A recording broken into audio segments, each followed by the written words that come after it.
நீயாவது படி, இல்லாட்டி பக்கத்துல இருக்க எம்பி கலெக்டர் பிஏவாவது படிக்க சொல்லியாவது கேளு. ஏன் எங்க உசுரை எடுக்கிற? தமிழனா பிறந்து எங்களை அசிங்கப்படுத்துற. இடைத்தரகர் இடைத்தரகரே இல்லாம பண்ணிடுவோம்னு சொல்லுது. எங்க இருந்தா நீங்க இடைத்தரகர் இல்லாம பண்ணுவீங்க? முதல்ல இந்த நாட்டுக்கு தரகரே மோடி தாண்டா. விதை இல்லாத புறம் தின்னுட்டு விதை இல்லாம திரியிறான், கரு உருவாகாம திரியிறான், ஊசி மாத்திரையில பிள்ளை பத்துக்கு திரியிறான். 90 நாள் கழிச்சு நான் விளைய வச்சு கொடுத்த பொருள் தரமானு பார்த்துட்டு கொடுக்குமா. இவரையாவது போகையில வரையில அடுத்த வருஷம் பார்த்து பிடிச்ச அந்த காசை வாங்கிடுவோம் 5000. அதானி அம்பானியை நாங்க போய் எங்கடா வாங்க முடியும்? அதானிக்கு இடைத்தரகர், அம்பானிக்கு இடைத்தரகர், பன்னாட்டு நிறுவனங்களுக்கு இடைத்தரகர் யாரா? மோடி தாண்டா. மாநிலத்தின் இடைத்தரகர் யார்? மண்ணுமுட்டி பழனிசாமி தானே இந்த மாநிலத்தின் இடைத்தரகர். பன்னெடுங்காலமாக என் பாட்டன் பூட்டன் ஓட்டன் அத்தனை பேரும் பயிரிட்ட நெல், இந்த நெல் 1800 வருடம் அல்ல 2000 ஆண்டுகளாக மனித குலத்திலே உலாவிக் கொண்டிருக்கும் நெல்லுகள். இந்த நெல் அனைத்து உயிர்களுக்குமான நெல். இதில் அனைத்து வகையான சத்துக்களும் இருக்கிறது. இந்த மாதிரி நெல்லுகளை மக்கள் பயிரிடக்கூடாது என்றுதான் ஒரு கார்ப்பரேட் நிறுவனம் வந்தோடனே என்ன செய்யும்? மான்சோண்டோ நிறுவனம்ங்கிற விதையை கொடுக்கும். அந்த விதை என்ன மாதிரி விதை? மரபணு மாற்றப்பட்ட விதை. மரபணு மாற்றப்பட்ட விதைனா என்ன?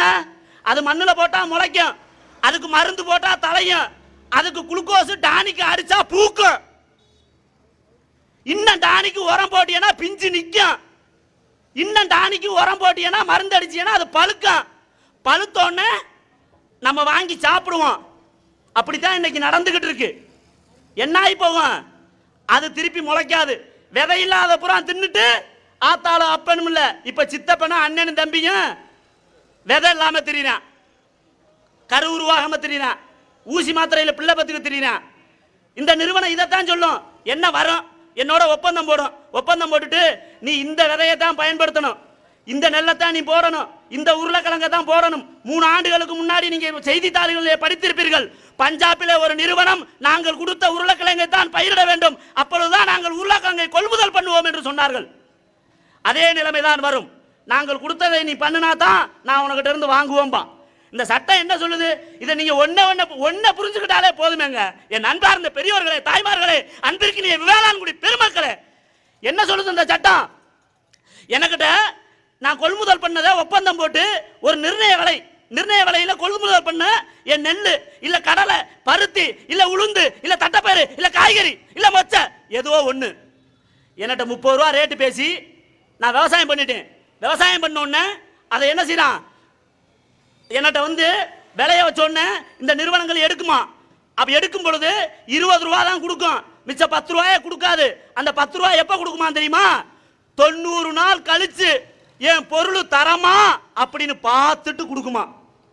90 நாள் கழிச்சு நான் விலைய வச்சு கொடுத்த பொருள் தரமானு பார்த்துட்டு கொடுக்குமா. ஐயோ, நாங்க இங்க கடலை விவசாயம் பண்றோம், நேரடி விவசாயிக்கிட்ட போடுறோம், வியாபாரி வர்றாரு, 35,000 ரூபாய்க்கு கடலை போட்டோம்னா 30,000, அன்னைக்கே 35,000 ரூபாய் வாங்கினா தான் போச்சு. 5,000 ரூபாய் அப்புறம் தர்றோம்னா அது சுவாகாதான், ஓமகுண்டத்தில் போட்ட மாதிரி. இவரையாவது போகையில வரையில அடுத்த வருஷம் பார்த்து பிடிச்ச அந்த காசை வாங்கிடுவோம் 5,000. அதானி அம்பானியை நாங்க போய் எங்கடா வாங்க முடியும்? எங்க வாங்க முடியும் அந்த காசை? சரி, அப்படி பிரச்சனை வருதுன்னா, அந்த ஒப்பந்தத்தில் பிரச்சனை வருதுன்னா நாங்க வந்து மாவட்ட ஆட்சியர்கிட்ட தான் போய் மனு கொடுக்க முடியுமா? நேரடியா நீதிமன்றத்தில் வழக்கு தொடுக்க முடியாதான். இந்த பிரச்சனையில மாநில அரசும் மத்திய அரசும் பங்கு பெறாதான். எப்படி பாரு, எனக்கு விவசாயிக்கும் நான் போட்ட நிறுவனத்துக்கும் பிரச்சனை வந்தா மாநில அரசும் மத்திய அரசும் அதில் பங்கு பெறாது அப்படிங்குது. நான் வழக்கு தொடுக்க முடியாதுன்னு சொல்லுது இந்த சட்டம். இது ஒன்னே உங்களுக்கு பத்தாதா? இந்த சட்டம் எவ்வளவு பாதகமான சட்டம்னு? நாடும் நாட்டு மக்களுக்குமாக சட்டமும் அமைப்புமா அரசியல்வாதிமா? முதல் தீர்மானம் என்ன சொல்லுது தெரியுமா? இடைத்தரகரே இல்லாம பண்ணிடுவோம்னு சொல்லுது. எங்க இருந்தா நீங்க இடைத்தரகர் இல்லாம பண்ணுவீங்க? முதல்ல இந்த நாட்டுக்கு தரகரே மோடி தாண்டா. உன்னைய இல்லாம தன்னா தாண்டா இந்த நாடு உருப்படும். இந்த நாட்டுக்கு இடைத்தரகர் மோடி. அதானிக்கு இடைத்தரகர், அம்பானிக்கு இடைத்தரகர், பன்னாட்டு நிறுவனங்களுக்கு இடைத்தரகர் யாரா? மோடி தாண்டா. உன்னைய காலி பண்ணா தாண்டா இந்த நாட்டு விவசாயிகள் உருப்படியா வாழ முடியும். மாநிலத்தின் இடைத்தரகர் யார்? மண்ணுமுட்டி பழனிசாமி தானே இந்த மாநிலத்தின் இடைத்தரகர். உங்களுக்கு தெரியுமா தெரியாதா? இந்த சட்டத்துல என்ன சொல்றாரு? இந்த சட்டம் விவசாயிகளுக்கு நல்லது தானே. ஒன்னு மூதேவி நீயாவது படி, இல்லாட்டி பக்கத்துல இருக்க எம்பி கலெக்டர் பிஏவாவது படிக்க சொல்லியாவது கேளு. ஏன் எங்க உசுரை எடுக்கிற? தமிழனா பிறந்து எங்களை அசிங்கப்படுத்துற. நல்லா இருக்குதுன்னு சொல்ற 10 நாளைக்கு முன்னாடி, அப்புறம் மத்திய அரசு சொல்லுது 5 நாங்க தளர்த்திக்கிறோம்னு. நல்லா இருக்கிற சட்டத்தில் 5 தளர்த்திக்குவானா? அப்ப இது நல்லா இல்ல தானே, பாதகமா தானே இருக்கு. சரி, இடைத்தரகர்கள் நீங்க போடுற காய்கறிகளை இந்தியா முழுவதும் எங்கேயும் போய் வித்துக்கலாம். ஆமா, 50 சென்ட் நான் தக்காளி போடுவேன், அதை ஏத்திக்கிட்டா ஹரியானா, பஞ்சாப், டில்லி, மகாராஷ்டிரா, உத்தரகாண்ட் இங்கெல்லாம் ஏத்தி போவேன். சரி ராசா, சரி, நான் பஞ்சாபுக்கு கூட கொண்டு வரேன், காஷ்மீருக்கு கூட அந்த தக்காளியை கொண்டு வரேன். ஏண்டா டீ கடைக்கு பிறந்த டீ கடை டீ வித்த பண்ணாட, நீ இத்தனை நான் காஷ்மீருக்கு கூட என் தக்காளியை கொண்டு போக நான் கொண்டு வரேன். ஒரு சுங்கச்சாவடியில் கூட அதுக்கு வசூல் பண்ண மாட்டோம்னு நீ சத்தியம் பண்ணி கொடு, இல்லாட்டி ஒப்பந்தம் கொடு, சொல்லு, நான் கொண்டு வர தயார். நீ தான் சென்னைக்கு கொண்டு வரதுக்கே 50 டோல் கட்டு வச்சிருக்கிறிய. இங்க விவசாயிக்கிட்ட 20 ரூபாய்க்கு வாங்கினா 20 ரூபா டோல் கட்டில கொடுத்து சென்னையில் இருக்க விவசாயி வாங்கி சாப்பிட்றவன் 40 ரூபாய்க்குல வாங்கி சாப்பிட வேண்டிய இருக்குது. விவசாயிக்கு பிரச்சனை தாண்டா, காலம் பூரா பிரச்சனை. எப்படி பிரச்சனை?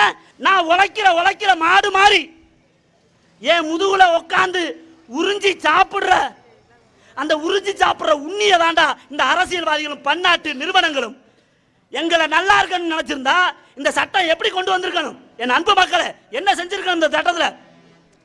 என்ன இங்க ஆள் இல்லையா? விவசாயம் பண்ண ஆள் இல்லையா? இல்ல இங்க என்ன படிச்ச பிள்ளைகள் இல்லையா? இல்ல அக்கா தங்கச்சி வேலை இல்லாம எத்தனை பேரா இருக்கா? என்ன செஞ்சிருக்க நீ? என்ன செஞ்சிருக்கணும்? இந்த சட்டத்தை எப்படிங்க செஞ்சிருக்கணும்? அரசு கொள்முதல் பண்ணும், அனைத்து காய்கறிகளையும் தானியங்களையும் அரசே கொள்முதல் பண்ணும், விற்பனை நிலையங்களை கூடுதலாக அரசே திறக்கும், பதப்படுத்தும் கிடங்குகளை அரசே கட்டி கொடுக்கும் அப்படின்னு சொல்லி இருந்தா விவசாயி வாழத்துக்கு நீ திட்டம் போட்டிருக்கான அர்த்தம். இன்னைக்கு நீ மசோதாவை ஏத்துற, அங்க ஒரு பெருச்சாலி அதானி நான் 9.5 மில்லியன் டன்னு பாதுகாக்கிறதுக்கு நான் குடோன்னு கட்டிட்டோம்ங்கிறேன். அப்ப இந்த சட்டம் விவசாயிக்காண்டி இல்ல, நீ அதானிக்காண்டி தான் இந்த சட்டம். எனக்காண்டி சட்டம்ங்கிறியா? ஒரு தனிநபர் இந்த நாட்டில் 9.5 மெட்ரிக் டன் உணவு தானியத்தை பாதுகாக்கிறது கட்ட முடியும்னா அரசாங்கம்ங்கிறது, அரசாங்கத்தில் இருக்க எம்பி எம்எல்ஏ இந்த இங்க இருக்கிற மேலவை கீழவை இது பூரா என்னத்துக்கடா சினிமா நடிகர்களுக்கு சிறைக்கிறதுக்காரா வச்சிருக்கிய? நீங்களா எதுக்குடா ஓட்டு போட்டு போயிருக்கிய? எனக்காண்டி சட்டம் போடுறதுக்கு இல்லாம எவனோ ஒருத்தனுக்காண்டி சட்டம் போடுறிய? என் அன்பு மக்களே, யாருக்காக இவர்கள்? நமக்காண்டியா? அதானிக்கும் அம்பானிக்கும் என்ன நீ வச்சிருக்கிற? என்ன வச்சிருக்க நாட்டில்? எல்லாத்தையுமே வித்துட்ட. போக்குவரத்தை வித்துட்ட, தொடர் வண்டி நிலையத்தை வித்துட்ட, துறைமுகத்தை வித்துட்ட, கச்சா எண்ணெயை வித்துட்ட.